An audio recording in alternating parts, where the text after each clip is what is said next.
Well, look at that. I've never really done a live stream on YouTube, or at least not recent enough for it to matter. My name is Dylan Jacobson. I'm a content creator, kind of. I mostly do my artwork on Twitch. I'm an illustrator full time. I do commissions, etc., stuff like that. This is the first time I am attempting to live stream a recording of a podcast that I work on called Fables of Our Deconstruction. So in just a moment, I'm gonna get that rocking and rolling, and I'm just gonna whiz through it. Whiz as in go quickly, not whiz as in pee, because I am a little bit better than peeing my pants. Anywho, let's get into this, which is a big thing that I say on the podcast. Here we go. Let's hit the record button.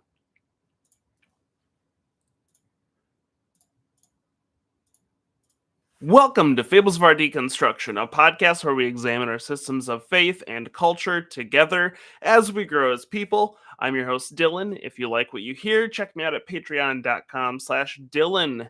If you'd like to be on a future episode, leave me a message at 515-318-7569 or find Fables of Our Deconstruction on Anchor FM and leave me a voice message. Leave your name, otherwise I will keep you anonymous. Let's get into it. So, this is my first live stream, as I said in the beginning. My studio is set up for me being a crazy artist. Usually, I've got a table in here, and what I'm going to be doing here is recording the podcast as normal. That way, there's no necessary part of a visual component, because a lot of you already listen to this over on Anchor and through iTunes and Spotify, and that's fantastic. But I want to allow this to have room for people to tune in if they want. I'm not going to read comments out loud, but if you do want to be a part of calling in or viewing this, and maybe if the YouTube part grows, we'll do somewhere interact with comments in real time. But again, I want to keep this in favor of those of you who listen to it over on the other platforms, especially those of you who tune in on Patreon and give me a few bucks every month for not just podcasts, but tons of other content. And speaking of Patreon, one of my big announcements for today is that I have opened my studio as a business. I'm calling it Brimstone Studios, which is named after the community that we have over on Discord, the Brimstone Clubhouse.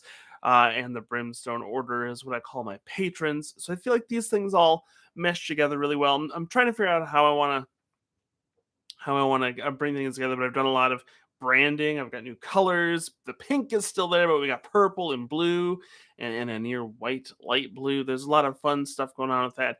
It's going to allow me to push my branding into a realm that's a little more mature. I want to do work that's not necessarily only explicit, but I don't want to feel like I can't do explicit content. And I want to stop advertising the bulk of my work towards younger audiences. I do things with younger people, like residencies and stuff like that, and I can still market myself, this guy, Dylan, as being able to do those things. But Brimstone Studios is going to focus on deconstruction. It's going to focus on truth. It's going to focus on taking apart good and evil. All the things that I already said that I want to do, just going to help me do it in a way that I think is a little more streamlined. So if you're in Discord, you already know. If you're following me over on Facebook, you already know. And now this is Fables of Our Deconstruction, getting the big announcement that Fables is just one of the many studios inside Brimstone. So I think that's really, really, really exciting. Really, really, really, so many really is exciting. Anyway, I have a vacation coming up this week, so I'll be leaving my house to go to Oktoberfest down in a German part of Iowa in the Amana colonies for most of the weekend, starting on Thursday. And so by the time you're hearing this as a podcast, I'll be already preparing to go. But I wanted to make sure I got some content out for you. I've been reading through this Answers in Genesis Bible guide that I was given at the, like, without a doubt, change. It goes so far. Excuse me, drink water. It goes so far as to like water things down. It's gonna have to. It's a condensed thing. It even says, "Look, the Bible's super long. We're gonna try to make this accessible for you." And I appreciate that, but it also takes away some of the things that raise bigger questions, which I think is really important, such as there being two creation stories in Genesis that conflict with one another. It addresses them in an oversimplified way to make it seem like there's one story. I think these things do a disservice to the literature and the mythology in the Bible, but that's just what it's gonna be. Uh, I'm taking my time through that book. I'm making my own notes in it. I want to make sure that we cover it in a good and constructive way. But this has given me time to make some considerations, especially with the fact that I'm doing this whole thing as a studio now. If you go look at the YouTube, that's all brimstoned out too. So everything is it's just going to be pink, green, and purple, or excuse me, pink, blue, and purple throughout. So I was thinking, well, what projects do I want to do? What official projects do I want to tackle? And I've already know that Faithless and Fearless, the project that I've already done, that's sort of wrapping up. It's a figure art thing. It's about making evil things look more pleasant to show that we can be we can be creatures of other that aren't necessarily evil. I think that's beautiful, and so I still want to use a lot of that concept.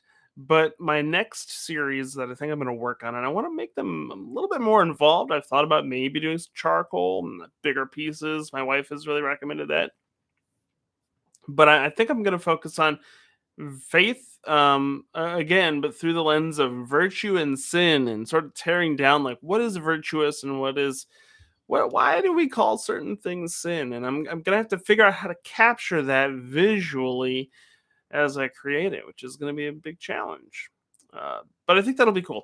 But the other side of that coin that I've really been mulling over is how do I still capture an audience that cares about things they already recognize, aka fan art. It's something I'm really not interested in doing anymore. I've done some, like I drew a Bob's Burgers thing here. I'll peel it off the table. This will be a little bit of visual thing for the stream. But I drew Bob from Bob's Burgers as a warlock whose mind is being controlled by the burger itself. And I think that's a fun thing. You know, those things are fun, but I don't really want to make that my bread and butter when I go to conventions and other events. But I just came off Van Meter Visitor, a festival for a cryptid, just like I've done earlier in the year. We did things like Hodag Festival, and when I look at these concepts and I think about what they are, I'm excited by monsters. I'm excited by mythology. I'm excited by folklore, even though, as we've discussed in the past, I don't believe that there's really a flying pterodactyl with a light on its head. I'm not convinced people in Iowa saw that, but I am convinced people had experiences, people had moments that created stories that have rippled through time, that have become parts of folklore, that have become parts of culture, that are now intertwined with our identities, especially those in the LGBTQ spectrum who are learning to embrace these creatures as things that allow them to express their innermost selves or even sometimes their weirder and wild side. So I appreciate all those facets. You know, I can have fun with the monster and not have to believe it. And so I was thinking, okay, so I've got a request to do a sexy Mothman for next year's Mothman Festival, which I also just came off of. It's just been a crazy while. And what I'm thinking about doing is not only doing the monsters for the festivals that I go to, but doing mythological creatures like centaurs, gorgons, Valkyries, maybe the Huldra, which I love very much. Maybe working with different folklores that I'm not super familiar with, and trying to embrace them in a culturally aware and sensitive way, while also depicting figure and form using model reference. I think those could be things, you know, like selling a Medusa could be a viable print in a world that demands things like Pokemon. Now, Medusa's not necessarily owned by anybody, but as a print, it's something that I could utilize. It's like, hey, I recognize that it feels like fan art. It lives in that realm. So I'm thinking about doing that as well. And at this point, the more I say it out loud, the more I'm convinced that's what I'm going to be doing. So I I think we have a lot of that to look forward to. But this is a podcast about taking apart religion and cultural issues. We don't have any call-ins today, but there's an article that my wife sent to me that I was made aware of by other outlets from CBS. I'll make sure in the show notes of the official podcast to link this article. But the headline is, let me read this to you. The headline is, Christianity in the US is quickly shrinking and may no longer be the majority religion within just a few decades, research finds. So this is based on a Pew Research poll that shows that the number of people identifying as Christian is decreasing, which has actually been kind of the trend overall. The thing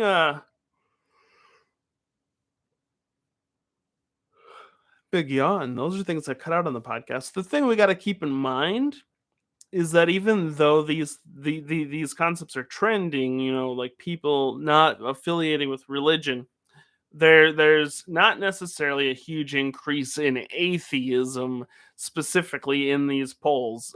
Atheism is typically something you can choose. However, they also have a spot for none or like no affiliation. And a lot of times in these polls, it's the nuns, the no affiliations that are rising. And there's a lot of theory and reason behind this. One of the things that I do think is quite likely the cause is that religion, especially the way religion and politics have become deeply intertwined with the Republican Party in the US, we have a lot of people who don't want to relate or be put in the same camp as those who are leading those political issues, basically veering things off into a more violent and unfriendly situation. I agree. It feels fucked up to look at what's become of like the evangelical voting bloc. I don't want to sound too much like Owen from Telltale, but I think there's a lot of people who are like, well, I believe in God, but I'm not a Lutheran anymore. I'm not affiliating with that. I'm not a Catholic anymore. Fill in the blank, whatever Protestant you want. And it does show that there are other religions like Islam growing, but that's mostly due to people traveling from countries where they grew up Islamic and being Muslim and coming here, and that's perfectly fine coming to the U.S. But it's not necessarily people converting. The conversion is out of religion largely, and that I think has a lot of good talking points. But one of the things that my wife brought up, which I think is super interesting, is that there is a chance that this is just going to create more of a persecution issue for religious people. Those who exist in the realm of deeply devout Christianity know that there's a lot of storytelling and rhetoric about you will be persecuted, especially in the end times. And there's a lot of end timesy stuff going on all the time. Let's just keep quoting Owen. Most Christians, I would say, not even just things like the Jehovah's Witnesses, believe that the world could end any 5 minutes now. That Jesus is going to come back. I mean, we can always spend time harping on the thought that he said he'd come back in the lifetime of his disciples, and they're all dead. It's been over 2,000 years, just about. So there's not a good chance he's coming back. But where was I going with that? Persecution is just a big thing. They in some respects, for Christianity to work the way it's supposed to, they need to find parts of the world, little pockets where they experience persecution, because then they'll know they're right. There's a lot of rhetoric in Christianity that says, well, you're right because you're going to be persecuted. Now, the persecution complexes can travel amongst different groups too. I will admit, as someone who's atheist amongst many Christians, I often wonder if I should just keep my yap shut. And I think that that's something that there's a lot of room to discuss this implied persecution, because maybe none of us are persecuting one another. I was listening to Astonishing Legends. It's a fun podcast. It's a deeply long podcast, and it's more credulous than I often would like. It's been an interesting part of my deconstruction, actually, is to be involved with a podcast that's very woo woo, as they say. They talk about things like Bigfoot. They spend several hours talking about Bigfoot, only to come out on the other end and say, at least the Patterson Gimlin film, Patty, that's a real creature. I mean, it's probably a real creature. Human beings are creatures, and if there's a human in there, then you know what I'm saying. Anyway, uh, they've been doing a deep dive on missing 411. I don't think missing 411, aside from shedding light on missing people in national parks, I don't think it really deserves a whole lot of attention. It is definitely built up to leave room for woo and stir the woo, but they did mention that people on both sides of like believing woo and not believing woo. I didn't think I'd say woo this many times. The people on both sides often feel they might be persecuted by their peers. So to remove the religion aspect, people who believe in Bigfoot might be afraid to tell their coworkers because they think they're going to be told they're stupid for believing in Bigfoot. While at the same time, the people who adamantly don't think there's a Bigfoot feel like they will be persecuted by their peers for telling them that they don't believe there's actually a Bigfoot. I find that fascinating. Um, but to get back on topic of the CBS article we're discussing, to say that Christianity is dwindling even very slowly in the US is something that could become volatile, especially during an election year.